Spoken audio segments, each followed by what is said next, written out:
A clínica onde eu trabalhei não era exatamente uma clínica. Era uma casa adaptada, com 2 camas, um consultório pequeno, um depósito de medicamentos e um quarto nos fundos onde eu dormia quando estava de plantão. Oficialmente era uma unidade de saúde rural. Na prática, era o único lugar onde as pessoas podiam ir quando algo saía do normal. Partos, cortes, febres, mordidas de animais, pancadas, crises nervosas. Dávamos conta de praticamente qualquer coisa. Eu tinha chegado a essa comunidade em 2011, recém-formado, com aquela mistura de medo e soberba que a gente carrega quando ainda acredita que o conhecimento dá conta de tudo. O lugar me impactou já no primeiro mês. Os caminhos eram ruins, o sinal quase inexistente, e na época de chuva, o mato parecia se fechar ao redor do povoado. Ainda assim, as pessoas eram boas comigo. Elas mereciam um médico, mesmo que eu ainda me sentisse mais estudante do que profissional. Com isso, eu fazia o possível para corresponder à confiança. A comunidade se chamava São Jerônimo e soava mais bonita do que realmente era. As casas ficavam espalhadas por colinas peladas à beira da estrada, e atrás começava o mato de verdade. Barrancos, cafezais antigos, um nevoeiro espesso pela manhã e uma extensão de árvores que à noite virava uma única sombra. A maioria das pessoas evitava entrar fundo em certas áreas. Diziam isso sem muita explicação. Até aqui sim, mais para cima, não. Eu interpretava como respeito ao terreno, medo de se perder ou simples costume da vida no campo. Nada além disso. Até que certa vez me trouxeram um nome. Foi no fim de junho, quando o frio já começava a aparecer de madrugada. Eu estava fazendo inventário de antibióticos quando ouvi o motor de uma caminhonete velha parar do lado de fora da unidade. Em seguida vieram vozes agitadas, passos e uma mulher chorando. Saí para o corredor e vi 4 homens descendo outro homem da caçamba. Ele vinha enrolado em um cobertor. O homem se chamava Eusébio. Ele devia ter entre 35 e 40 anos. Homem da roça, casado e com 2 filhos. Eu o conhecia de vista, porque já o tinha atendido uma vez por um corte na mão.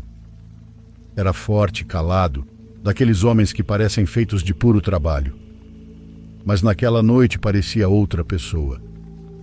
Estava pálido, com a roupa úmida de suor, as unhas pretas, os lábios rachados e os olhos mal entreabertos. O irmão dele foi o primeiro a falar e disse que ele tinha ficado perdido 2 dias no mato. Isso por si só já não era normal. As pessoas dali conheciam o mato melhor do que eu conhecia os corredores da clínica. Podiam perder um animal, uma ferramenta e até a paciência, mas não se perder por 2 dias inteiros em um lugar onde caminhavam desde crianças. Nós o deitamos em uma das camas metálicas. Medi seus sinais e estava desidratado, com taquicardia, temperatura elevada, alguns arranhões nos braços e nas pernas, e uma mordida superficial no ombro que parecia humana, não de animal. Achei isso, embora eu tenha me recusado a dizer em voz alta. Não apresentava fraturas nem nenhuma lesão evidente que explicasse aquele estado. Enquanto eu lhe aplicava o soro, a esposa contou meio por cima o que tinha acontecido. Ele tinha saído para procurar uma mula que havia se soltado perto da parte mais alta do mato. Disse que voltaria antes do anoitecer, mas não voltou. Procuraram por ele com lanternas até meia-noite e depois novamente ao amanhecer, mas nada dele. Só no segundo dia um sobrinho o encontrou, sentado ao lado de uma pedra grande, descalço. Disseram que ele estava olhando para um barranco, como se não soubesse onde estava. Perguntei a Eusébio seu nome. Ele demorou vários segundos para responder.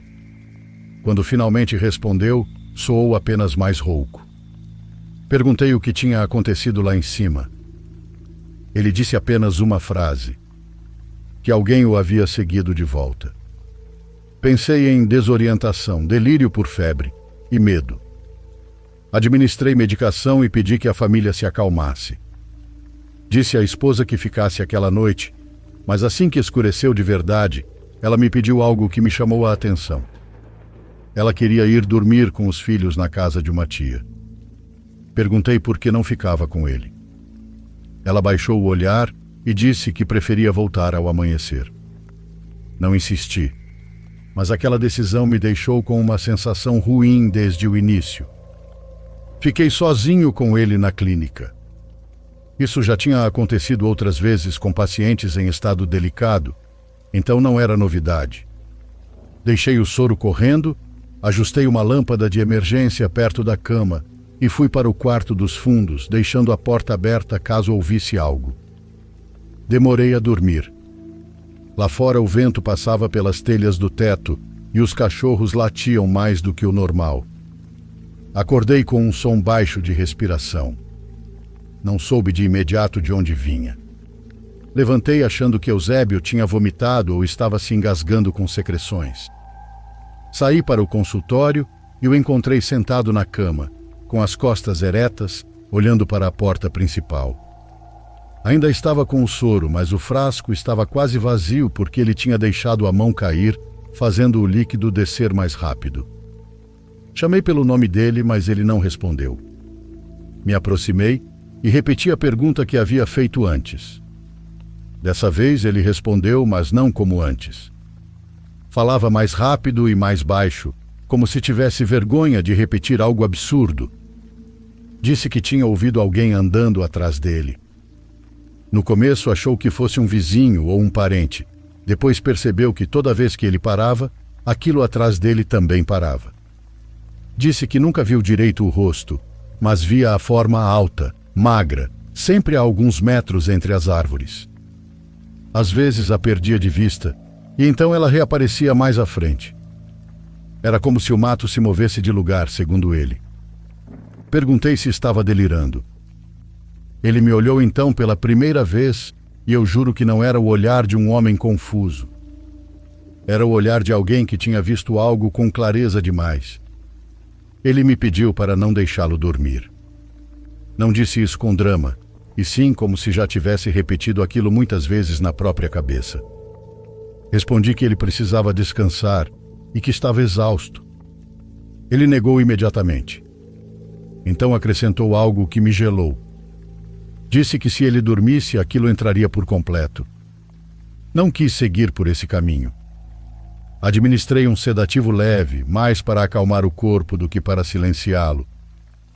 O ajudei a se deitar e fiquei um tempo sentado na cadeira de plástico ao lado da cama. Demorou bastante para relaxar. Quando finalmente fechou os olhos, não parecia estar dormindo, mas apagado. Naquela noite voltou a chover.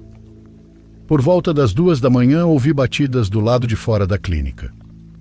Não eram fortes, eram toques lentos contra a parede externa, do lado da janela do consultório. Saí com a lanterna. Não vi ninguém. A chuva fina caía na diagonal e o corredor estava vazio. Mas ao iluminar a grade do quintal dos fundos, vi algo que me deixou imóvel. Tinha barro fresco marcado por pegadas longas e estreitas, como as de uma pessoa descalça, só que com os dedos separados demais. Não seguiam um caminho normal. Iam da cerca até a parede e dali desapareciam onde começava o cimento. Voltei para dentro, tentando não me deixar levar pela sugestão. Pensei em algum familiar rondando, em um bêbado ou em alguém curioso querendo espiar. Mas ao entrar no consultório, vi que Eusébio ainda estava deitado. Parecia dormindo. Só que a boca dele se mexia. Não como quem sonha, mas como quem sussurra em conversa com alguém que eu não conseguia ouvir. Não entendi palavras, só ouvia algo. Ao amanhecer ele estava acordado de novo e não lembrava, ou fingia não lembrar. Parecia pior. Ele estava com os olhos mais fundos e o corpo mais seco.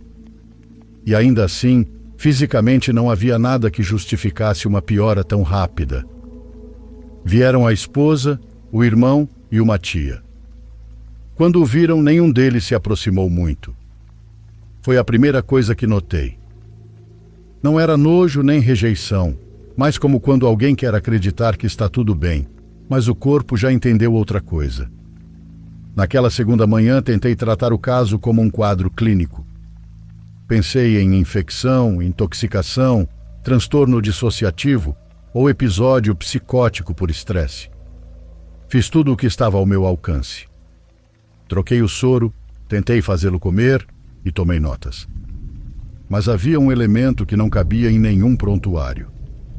A casa de Eusébio estava sendo cercada por algo. Soube porque a esposa dele, já mais calma, me contou por alto.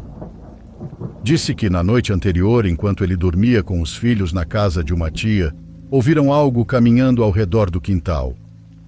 Os cachorros não latiam, não se escutava nenhum bicho entre as telhas ou os galhos, apenas passos lentos rodeando a casa e um som como se alguém estivesse arranhando a madeira da porta. Foi isso que ela disse olhando para a cama onde Eusébio estava deitado, como se aquela coisa e ele já fossem parte do mesmo problema.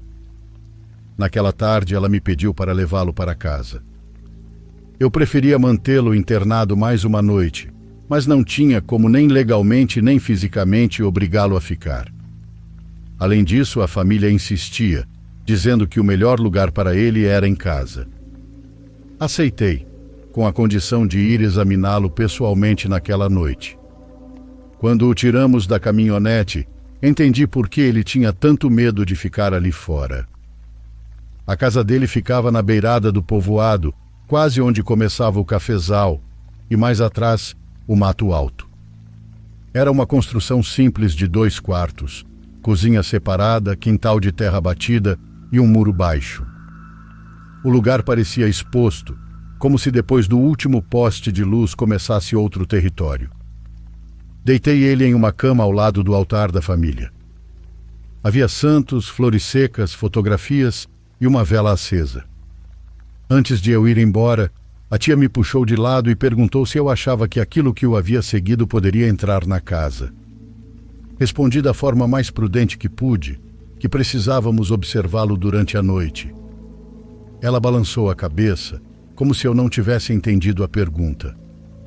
Voltei mais tarde com uma mochila, lanterna, alguns remédios e muito mais arrogância do que hoje gostaria de admitir. Fiquei sentado em uma cadeira no quarto principal, enquanto a família se dividia entre o quarto e a cozinha. Ninguém queria dormir, mas todos fingíamos que sim. Às 11 tudo estava calmo. À meia-noite, os cachorros do vizinho começaram a latir. À 1 da manhã, a vela do altar se apagou sem que houvesse vento. À 1h30 ouvimos a primeira batida na parede externa. Foi como se alguém batesse só para avisar que havia chegado. A esposa de Eusébio engasgou num soluço. Eu me levantei com a lanterna e saí para o corredor. O quintal estava escuro, salvo pela luz distante da comunidade. Iluminei o muro e por um segundo consegui ver algo se movendo do outro lado. Não por completo, não com clareza. Apenas uma altura estranha, fina demais, como a silhueta de uma pessoa parada atrás do mato. Quando a luz bateu de frente, aquilo não recuou como um animal faria. Inclinou-se devagar, como se estivesse me observando melhor. Senti o corpo gelar. Não avancei e voltei para dentro. Eusébio estava sentado na cama, desperto, encarando a porta. Respirava rápido e de forma superficial. Disse que ele já tinha chegado. Falou com uma voz que não parecia totalmente a dele, embora ainda fosse reconhecível. As batidas continuaram. Primeiro em uma parede, depois em outra, depois no telhado de zinco da cozinha, com aquele som oco que dá a sensação de algo caminhando lá em cima. Ninguém saiu. Ninguém sequer se aproximou das janelas. Então Eusébio começou a falar. No início eram palavras soltas, depois frases inteiras. Mas não dirigidas a nós, falava para a porta, como se respondesse a alguém que estava do lado de fora dizendo coisas para ele. O tom de voz mudava. Às vezes era ele apavorado, às vezes era algo mais velho e seguro. Perguntei o que ele estava ouvindo. Ele respondeu que a coisa dizia que só havia entrado pela metade e que o resto continuava lá fora, esperando ele. Uma das tias começou a rezar, e a esposa tapou a boca para não chorar alto. Eu queria controlar a situação, mas estava parado dentro de uma casa que rangia a cada batida do lado de fora, enquanto um homem me dizia que algo estava se dividindo entre dentro e fora dele. O pior veio 2 minutos depois. Ouvimos uma voz. Não qualquer voz. A voz de Eusébio. A mesma voz, mas vinda do quintal. No começo pensamos que fosse eco dele mesmo, alguma coincidência estranha com o vento. Mas não. Era uma voz clara, apenas mais baixa, chamando a esposa pelo nome do lado de fora da casa. Ela se levantou sem perceber o que fazia. Segurei seu braço e a forcei a sentar de novo. A voz tornou a chamá-la. Eusébio, dentro do quarto, começou a rir. Não foi uma gargalhada de filme. Foi uma risada sem alegria, como se outra coisa tivesse acabado de provar que podia ser o que quisesse. Minha boca secou. As batidas pararam do nada e caiu um silêncio tão pesado que até as orações da tia pareciam dentro da nossa cabeça. Depois, lá fora, ouvimos um arrastar ao redor da casa. Uma volta completa, como se algo estivesse medindo as saídas. Olhei apenas uma vez pela fresta da porta e vi. Não consigo descrever com exatidão, porque minha cabeça ainda organiza mal essa lembrança, mas recordo a impressão geral. Era uma massa alta, magra demais, de ombros estreitos e braços longos, parada ao lado do poste do quintal. Não era preta nem branca, era como uma mancha feita da própria noite, mas com volume. O rosto não dava para ver. O que vi claramente foi a forma como inclinou a cabeça ao perceber que eu a observava. Não se moveu como animal, nem como uma pessoa normal. Dobrou-se só um pouco, de um jeito que me fez fechar a porta imediatamente. Dentro de casa, Eusébio começou a convulsionar. Não foi uma crise longa, mas o bastante para que 3 pessoas precisassem segurá-lo. Depois ficou rígido, suando, com os olhos arregalados e mandíbula travada. Então disse algo com uma clareza que ainda hoje me acorda de madrugada. Disse que eu não o deixasse dormir, porque do outro lado já havia alguém ocupando o lugar dele. Aquilo destruiu a família. A tia começou a chorar alto. A esposa quis sair correndo com os filhos. Eu tive que decidir rapidamente entre continuar fingindo que tudo aquilo cabia nos meus manuais ou aceitar ajuda de onde viesse. Mandamos buscar o rezador do povoado vizinho. Um homem velho que, segundo todos, sabia lidar com coisas como aquela. Se tivessem me sugerido isso uma semana antes, eu teria recusado, mas naquela noite fui eu quem mandou que se apressassem. Chegaram quase ao amanhecer. Rezaram, queimaram alguns galhos e falaram com a família. Depois se sentaram diante de Eusébio. O velho não falou primeiro com ele. Falou com a porta, como se soubesse que a coisa lá fora ainda continuava ali. Não vou dizer que houve um exorcismo espetacular. Houve cansaço, medo, fé e uma luta pura de resistência. Eusébio gritou, chorou, cuspiu sangue por ter mordido a própria língua e, por momentos, parecia voltar ao normal. Mas logo afundava de novo. O velho disse que aquilo entrou porque ele ficou olhando onde não devia e respondeu quando não precisava responder.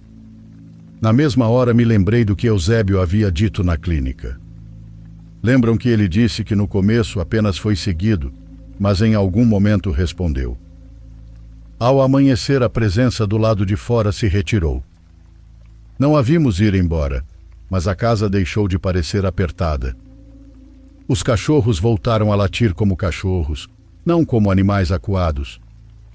Eusébio caiu em um sono profundo, do qual levou quase um dia inteiro para despertar. Mas sobreviveu. Com o tempo, voltou a falar normalmente. Voltou a andar. Trabalhou um pouco. Esteve com os filhos, mas nunca voltou a ser o mesmo. Durante meses não quis ficar sozinho. Tinha medo do mato até de dia. E a família, embora o tivesse recebido de volta, sempre carregou a dúvida de quanto dele realmente havia retornado. Terminei meu serviço alguns meses depois e fui embora. Levei muitas coisas de lá.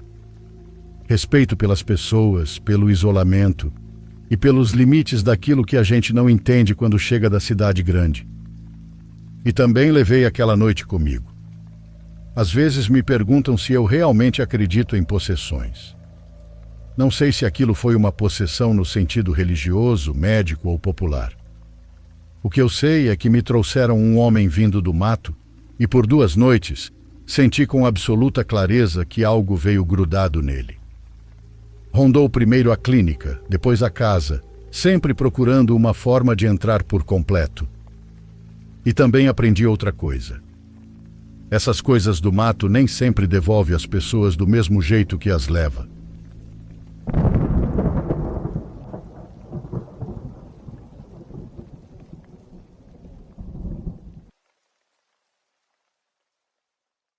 Por favor, curta e se inscreva se você estiver gostando. Agora continuamos.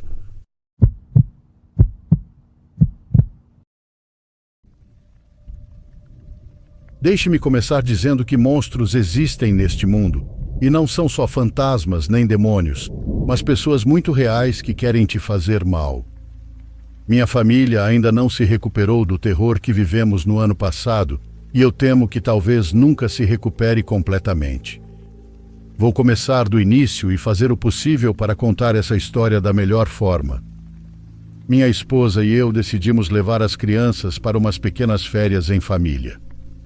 Nada extravagante, apenas alguns dias perto do mar. Fiquei surpreso ao perceber que alugar uma casa pelo Airbnb saía mais barato do que os hotéis disponíveis. Minha esposa encontrou um lugar incrível, que não ficava exatamente de frente para o mar, mas estava a apenas 5 minutos de caminhada e era muito mais barato do que se hospedar na beira da praia. A casa ficava no fim de uma rua sem saída, e nos fundos havia um riacho, o que dava uma sensação de bastante privacidade. Chegamos à cidade no meio da tarde e passamos várias horas na praia antes de irmos para a casa. Meu filho tinha 8 anos e minha filha 13.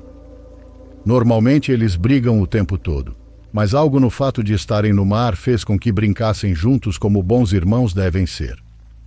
Esse provavelmente foi o ponto alto da viagem, porque as coisas começaram a piorar depois disso.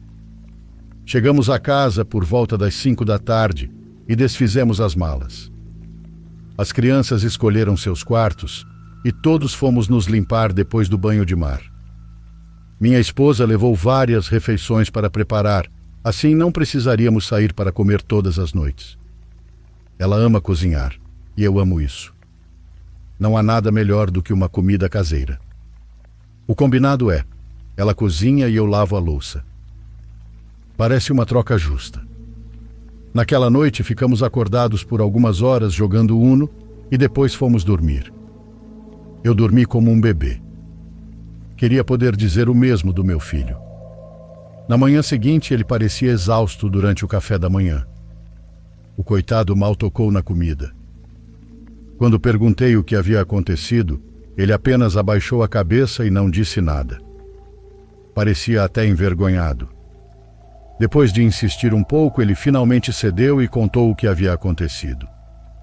Ele disse que tinha visto fantasmas na noite anterior. Sim, você ouviu direito. Meu filho de 8 anos disse que viu fantasmas. Quando pedi para explicar melhor, ele contou que viu sombras se movendo no quintal. Ele olhou pela janela e viu várias sombras se aproximarem da casa, desaparecerem por um tempo e depois voltando para a linha de árvores perto do riacho. Ele disse que uma dessas sombras chegou a se virar e acenar para ele. O pobre garoto estava chorando enquanto me contava isso. Seja o que for que ele tenha visto, ou achado que viu, claramente o deixou apavorado. Minha esposa, minha filha e eu tentamos tranquilizá-lo dizendo que fantasmas não são reais. Levou um tempo, mas ele finalmente voltou a agir normalmente. Fomos à praia naquele dia e tivemos mais um dia divertido juntos, pegando ondas e construindo castelos de areia. Quando voltamos para a casa, notei que a porta não estava trancada. Perguntei à minha esposa se ela havia trancado, mas ela não tinha certeza. Eu sou meio doido com isso, mas infelizmente ela não é. Eu teria ficado mais irritado, mas todos os objetos de valor estavam comigo, e depois de dar uma olhada pela casa, nada parecia fora do lugar. Mais uma noite de comida caseira e jogos de cartas, e as crianças foram dormir por volta das 10 da noite. Minha esposa e eu ficamos acordados um pouco mais e tomamos algumas bebidas. Não olhei a hora exata, mas devia ser quase meia-noite quando meu filho bateu na porta do nosso quarto. Ele mal conseguia falar e estava tremendo. Disse que os fantasmas tinham voltado e estavam novamente no quintal. Eu me levantei e olhei por todas as janelas, mas não vi nada. Continuei pedindo para ele apontar onde estavam, mas ele estava assustado demais até para olhar pela janela. A única coisa um pouco estranha era que a luz externa do quintal estava acesa, mas isso poderia ter sido acionado por qualquer coisa. Passei os minutos seguintes tentando acalmá-lo, dizendo que estava tudo bem. Quando ele finalmente conseguiu falar, mal conseguiu formar as palavras. Ele falou que um dos fantasmas havia batido na janela do quarto dele e disse que se ele gritasse, arrancaria a cabeça de toda a família. Segundo meu filho, ele pediu para o fantasma deixá-lo em paz, e o tal fantasma respondeu que o deixaria se ele abrisse a porta. Em vez disso, meu filho veio nos acordar. Eu fiquei com medo, não porque acreditasse em fantasmas, mas porque algo claramente estava aterrorizando meu filho. Pensei que talvez minha filha tivesse mostrado algum filme que ele não deveria ver, ou que ele estivesse com saudade de casa, já que não viajávamos muito em família. Naquela noite ele dormiu conosco. Eu não dormi bem, porque podia sentir ele tremendo a noite inteira. O garoto estava completamente apavorado. No café da manhã foi a mesma coisa do dia anterior. Mal comeu e parecia prestes a desmaiar em cima do pão. Então tive uma ideia e propus para todos que fizéssemos um acampamento na sala. Poderíamos montar uma cabana e dormir todos juntos, como uma espécie de festa do pijama em família. As crianças adoraram, especialmente meu filho. Se ele fosse ver fantasmas naquela noite, pelo menos eu estaria ao lado dele. Jogamos por um tempo, mas acabamos adormecendo. Às 3 da manhã, meu filho me acordou, dizendo que os fantasmas estavam do lado de fora. Levantei esperando não ver nada, mas estava completamente enganado. Na porta de vidro deslizante, havia 3 pessoas encapuzadas, usando máscaras pretas assustadoras com olhos brancos saltados.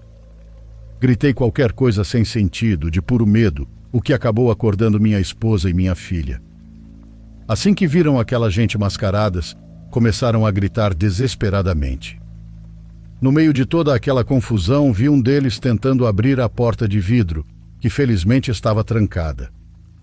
Minha filha, agindo rápido, ligou para a polícia. Eu peguei um bastão de caminhada que estava dentro da casa e me aproximei da porta. Naquele momento, percebi que se eles tivessem armas de verdade, aquele bastão não serviria para nada. Mas eu estava no modo de luta ou fuga e precisava proteger minha família. Comecei a gritar para que deixassem minha família em paz. Eles pareciam estar zombando de mim, como se estivessem se divertindo com o terror que estavam causando nas crianças. O homem à esquerda da porta puxou o que parecia ser uma faca e começou a balançá-la igual um idiota. Minha família estava gritando desesperadamente. Nunca vou esquecer aqueles gritos. Então, do nada, quase como uma cena de filme, vi o homem da ponta sendo derrubado por um policial. Os outros 2 saíram correndo, mas não foram muito longe. Eles também foram capturados pela polícia. Eles foram presos e, quando vi seus rostos sem as máscaras, eram 3 jovens comuns. Meses depois, descobri que 2 tinham 18 anos e um tinha 14. Meu filho achou que eram fantasmas porque estava escuro e eles estavam vestidos de preto. Quando foram detidos, fui informado de que todos estavam armados com facas, não apenas aquele que havia mostrado a sua. Estou convencido de que esses jovens estavam nos observando e nos escolhendo como alvo, já que voltaram mais de uma vez. Depois de conversar bastante com a polícia, descobri que existe um grupo na região que costuma atacar turistas. Eles provavelmente assumem que famílias têm mais dinheiro e são alvos mais fáceis. A polícia não parecia muito preocupada, o que me fez pensar que isso acontece com mais frequência do que deveria. Penso isso também pela rapidez que eles chegaram. É triste e revoltante saber que existem pessoas assim no mundo. Você vê histórias como essa na internet o tempo todo, mas nunca imagina que pode acontecer com você. Ainda mais durante uma viagem em família. A polícia acredita que eles não teriam nos ferido fisicamente e que queriam apenas dinheiro. Mas ninguém sabe do que eles seriam capazes se tivessem conseguido entrar pela porta. Sem contar que as cicatrizes que essa viagem deixou vão durar a vida inteira. Às vezes as marcas emocionais doem muito mais do que as físicas.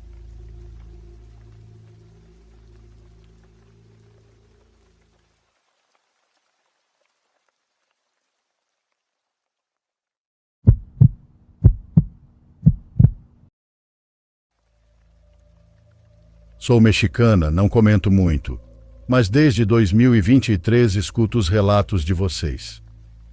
Hoje resolvi contar o que aconteceu comigo há alguns anos, na companhia de um grande amigo. Sou natural de Yahualica, em Jalisco, um povoado antigo e cheio de história. Quando eu tinha 15 anos, costumava visitar meu amigo todos os dias para assistir filmes, jogar videogame e passar o tempo. Em frente à casa dele ainda existe uma casa que pertence a um tio dele que mora nos Estados Unidos. A casa é grande, com uma fachada muito bonita. Tem uma varanda ampla, uma porta de madeira nobre, mas o que mais chamava a atenção era o lindo vitral da suíte principal, que mostrava a imagem da queda de Lúcifer. Era aquela cena em que o arcanjo Miguel segura sua espada enquanto pressiona a garganta do anjo caído. Atrás do vitral havia cortinas que escondiam o quarto, e elas estavam sempre fechadas. Logo abaixo havia também uma sacada. A mãe do meu amigo era quem cuidava daquela casa. Ela fazia a limpeza e mantinha tudo em ordem. Estou descrevendo isso porque, como vocês vão perceber, esses detalhes são importantes para entender a história. Certo dia, ao chegar na casa dele, parei na porta com um pacote de batatas na mão, animado com o filme que iríamos assistir. Quando olhei para a casa da frente, percebi que a cortina estava levemente aberta, como quando alguém a afasta só um pouco para espiar discretamente. Meu amigo saiu de casa e eu perguntei se havia alguém na casa da frente. Ele respondeu que não. Nós dois nos aproximamos, intrigados, e olhamos para o vitral. Quando vimos o que estava nos encarando de volta, um arrepio percorreu meu corpo. Uma boneca Barbie daquelas em tamanho real nos observava apoiada contra o vidro. Até hoje me lembro perfeitamente daquele sorriso através da janela. Perguntei ao meu amigo se ele conhecia aquela boneca, e ele jurou que nunca a tinha visto antes. Depois de conversarmos sobre aquilo por alguns minutos, decidimos pegar as chaves e entrar naquela casa. Abrimos a porta. Eu nunca tinha entrado naquele lugar.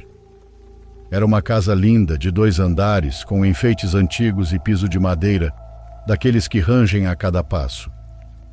Mas o ambiente era estranho. Não estava frio, mas a sensação era extremamente desagradável. Algo dentro de mim dizia que eu precisava sair dali. Mesmo assim, seguimos com a intenção de subir até o 2º andar para ver a tal boneca. Mas enquanto subíamos as escadas, ouvimos passos apressados correndo do quarto do vitral até o quarto do fundo. Logo em seguida, uma porta bateu com muita força. Meu amigo e eu ficamos paralisados, sem saber o que fazer. Depois de alguns instantes, continuamos. Como muita gente costuma dizer, parecia que estávamos vivendo dentro de um filme de terror. Chegamos ao quarto do vitral e, como podem imaginar, não havia mais nada ali. A cortina estava fechada e tudo parecia em ordem. Mas enquanto estávamos dentro daquele quarto, ouvimos claramente a porta do quarto do fundo se abrir. Então alguém começou a caminhar pelo corredor. Meu coração disparou. Naquele momento pedi a Deus para não ver aquela boneca, ou qualquer outra coisa, entrando naquele quarto. Mas os passos pararam exatamente perto da escada, que ficava no meio do corredor, e então correram para baixo. Nós não conseguíamos nos mover. O medo que sentimos naquele instante era absurdo. Demoramos um tempo até conseguir recuperar o controle do corpo e sair do quarto. Caminhamos até a escada e começamos a descer bem devagar. Meu amigo vinha na frente e eu atrás dele, uns 5 degraus acima. Quando ele chegou lá embaixo, percebi que seu olhar ficou preso em uma porta no fundo da sala.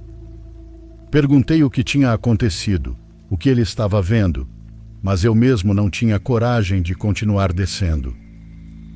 Parei no meio da escada. O medo já tinha tomado conta de mim por completo. Então meu amigo soltou um grito desesperador, com toda a força que tinha, e caiu desmaiado. Sem pensar, corri o mais rápido que pude para levantá-lo, e de alguma forma consegui arrastá-lo para fora da casa sem olhar para trás. Já na casa dele consegui ajudá-lo a recobrar a consciência. Quando despertou, ele me contou o que o fez gritar daquela forma e perder os sentidos. Eu vi, e era a boneca. Ela estava parada na porta, olhando para a parede, mas percebeu que eu estava olhando para ela. E sem virar para me encarar, levantou a mão e fechou a porta lentamente. Eu juro que vi. Enquanto me contava isso, ele não conseguia parar de chorar. Era um choro amargo e desesperado. Não sei se o que ele me disse era verdade ou não, mas aquela boneca que eu vi da rua não estava no quarto do vitral. E aqueles passos, eu ainda consigo ouvi-los dentro da minha cabeça. Alguns dias depois contamos tudo para a mãe dele. Achamos que ela iria brigar conosco por termos entrado sem permissão, mas não foi isso que aconteceu. Ela ficou em silêncio por alguns segundos e depois disse: "Eu também já vi ela. Às vezes ela está lá, às vezes não. Mas ela nunca olha para mim, sempre fica olhando para outro lado. Que pena que vocês também viram." Bom, pessoal, isso aconteceu há quase 20 anos. Continuei visitando meu amigo como sempre, mas nunca mais olhei para o vitral. Eu não queria ver aquela boneca outra vez. Hoje meu amigo tem pavor de qualquer boneca parecida com aquela. E eu não o culpo.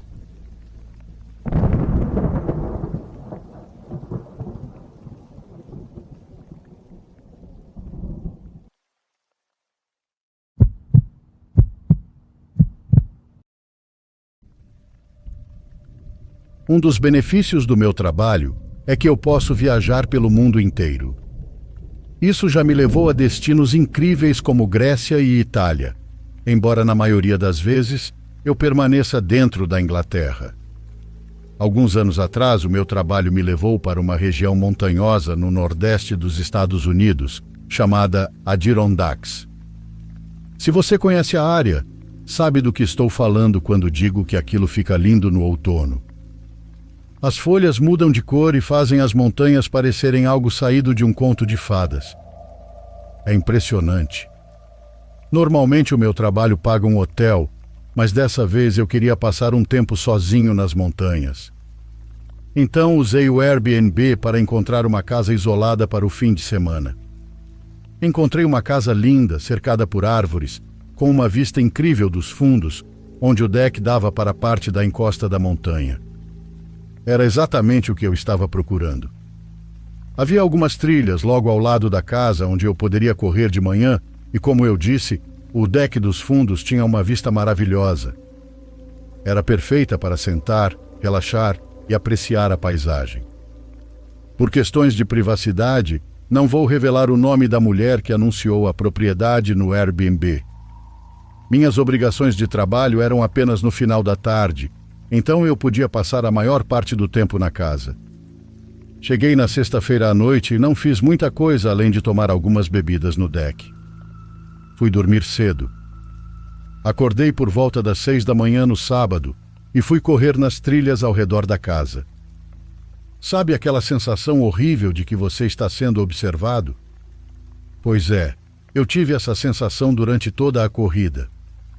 Eu atribuí isso à ansiedade de estar sozinho no meio da natureza, já que tecnicamente eu sou uma pessoa da cidade.